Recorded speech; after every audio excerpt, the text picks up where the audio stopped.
Hey, hey, hey. Y'all know what time it is. It is Talk to Tameka Tuesday. Let's get into it. So, as for me, I have been on my grind. Like I used to be when I was 30, getting in this work, okay? So, everything from selling condos internationally, managing the local brokerage, um, rearranging stuff, rearranging people, working with staff, training, coaching, you name it, but not like my one on one coaching. That's why normally you guys see that I will have times that I do one on one coaching because there are times on this schedule that it just does not allow you to go in that deep, right? So, when I was up last night, I'm working my way through my checklist and everything I have to do because I'm working on a new international development right now that we're putting together, and hopefully we can make this work with the goals that we have in place. But something that I used to post all the time came up in my spirit, and it said, it's a quote that says, "The trouble is, you think you have time, Buddha." Right. And so I posted that, and then I posted it in another piece. And then, of course, it's still on me because, you know, one thing about time is that we think we have until tomorrow to do something. So all of the folks who are normally saying, "Hey, well, I'll do that tomorrow, I'll do it tomorrow." Tomorrow isn't promised, though. Tomorrow isn't promised. They're not saying because you may not make it to tomorrow, but that is true too because you don't know what your expiration date just is. Now, do we? So, the idea of procrastinating and waiting to do something the next day and all those kinds of things, that doesn't work well with me anyway, because it's you look up, guys, and it's 10 years later. And so I want to talk to you guys today about what is it that you have been putting off in your business, in your businesses, because you think you have time. You think you have time to hire, that next hire, that virtual assistant, that, staff person. You think you have time to place an order for something later on. You think you have time, in my favorite ones, you think you have time to invest later on in life instead of doing it now. No, you don't. I don't know about most people, but if you have children or something like that, just look back at how fast they are growing or how fast they have grown. Like, time is not on our side. So, all of those things that you always wanted to do in your business, or even your personal life, but all those things you wanted to do, and I'm going to do it later, you got to do it now. So, how do you get in position to make sure that you're doing those things that you say you want to do? Well, most of us start out the year putting up these vision boards and these goal sheets and all that kind of stuff. And then somewhere along the line in the year, we don't pull those things out. So we're not looking at them and saying, "Oh my gosh, I didn't meet this, or I didn't do this, or whatever." It's like some of you guys go to vision board parties once a year, and that's the only time you even touch your vision board pieces and look at it to say, "Okay, I want this, and this is what I want, but what do I need to do to get there?" And so for me, I use a simple strategy to make sure that I'm on my targets, on my, are my goals set up with dates in which things have to be done. I think that's a key piece that people miss. So let's say I want to sell 24 houses in the year of 2022 or 2021, if that's what I came up with. I'm not going to wait until July to then say, "Well, did I sell half of those?" No, I'm going to check in with myself at least every 2 weeks. So, am I doing the activities that get me to that goal? Don't just set goals and then check in with them like now in July. We're, oh, the year's almost over, so let me see what I'm doing or if I met my goal. No, guys, we have to go back and look at, like for me, every family meeting that we have on Sunday, I'm checking in on my long-term goals and my short-term ones. I'm just trying to keep a calendar of, hey, did I do what I said I was going to do, and did I get any closer? So that's working for me. You have to figure out what's working for you, because time is not one of those things that you guys should be taking lightly, because it does not wait for anyone.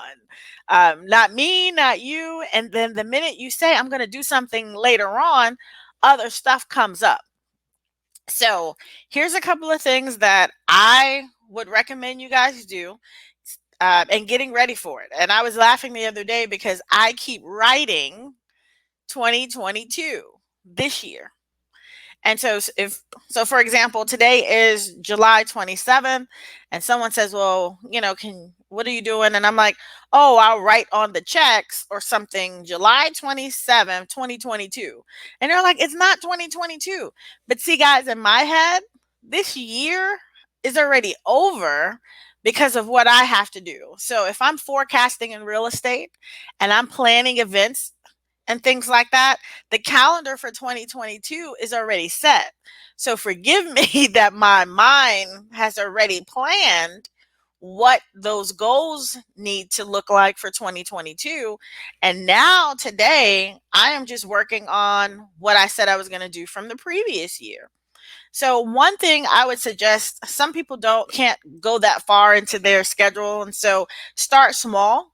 So whatever goals that you have that you want to set for the year, make sure you break those down to even say what that looks like each month. So, because normally there are activities that help you get to that goal.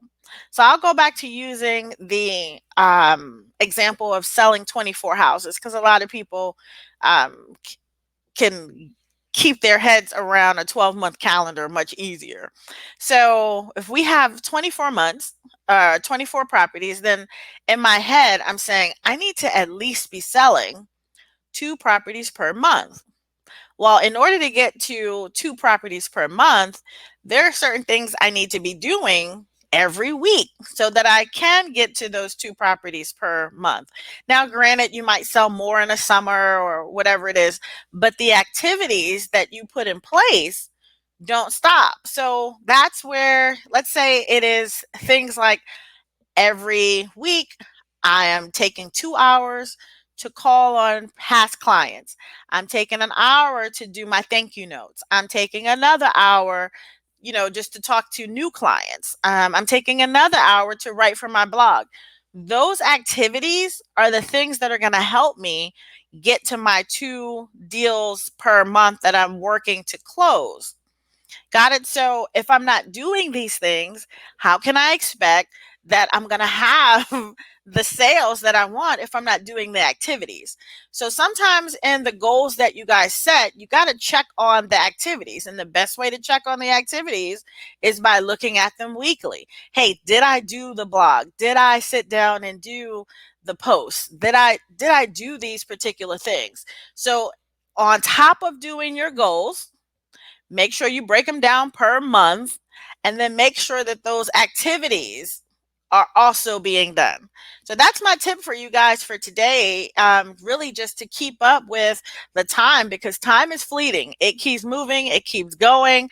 And the older we get, for whatever reason, it surely feels that way to me. It feels like time is going even faster. So again, make sure you guys are not taking advantage of the time you have in front of you. We are already going into the month of August. And so I don't know about some of you guys, but wasn't it, it just felt like we were in like February, March, and now we are here in August and getting ready for all kinds of things that are happening in the fall. And yet that will be a whole nother year that has sprung by most of you because you think you have time. The trouble is, you think you have time. So don't procrastinate. Don't wait on someone else to do something so you can do something.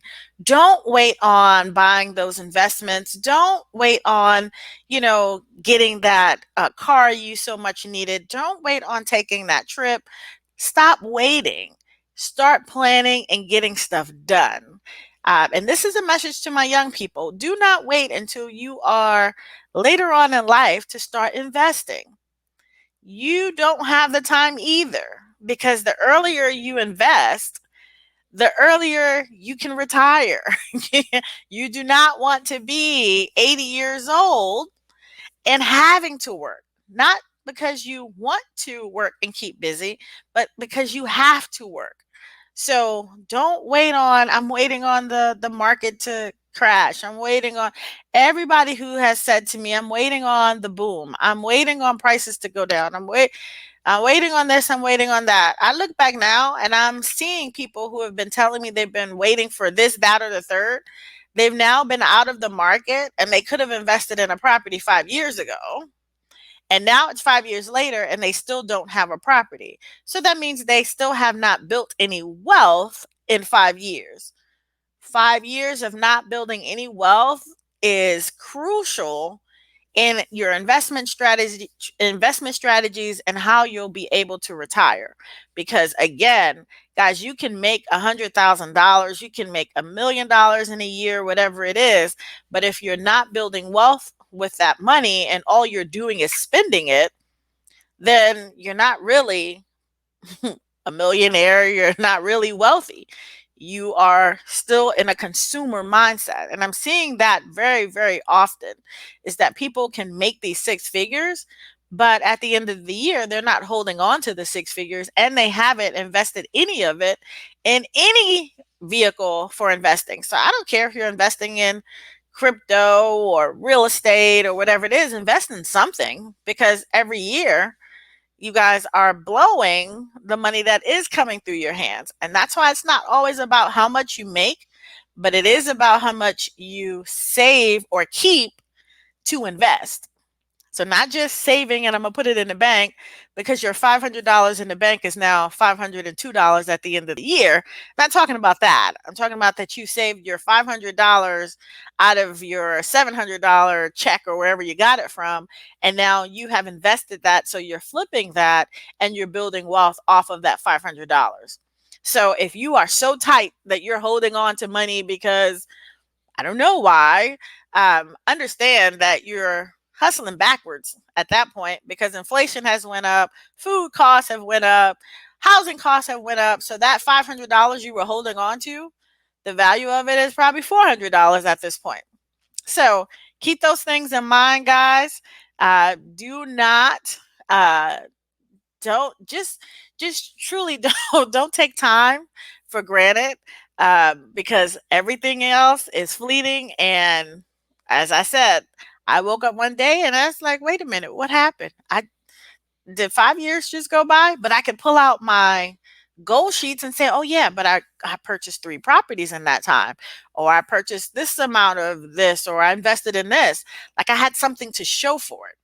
Don't go through this life just hustling and bustling and going from living from commission check to commission check, or whatever work you do, living from check to check, and not have anything to show for all of that time you guys have put into an industry or into a business or into someone else's business, and that you don't have anything for yourself.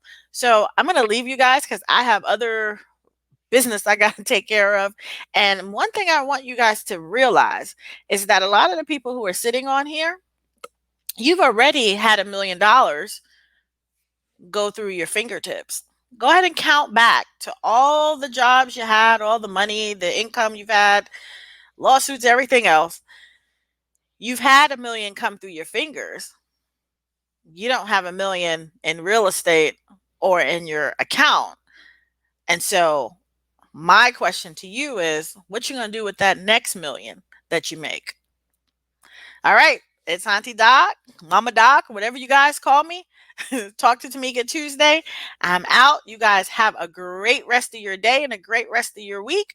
And remember, time is, you don't have the time you think you have. So get in gear and get it done. Talk to you guys later. Bye.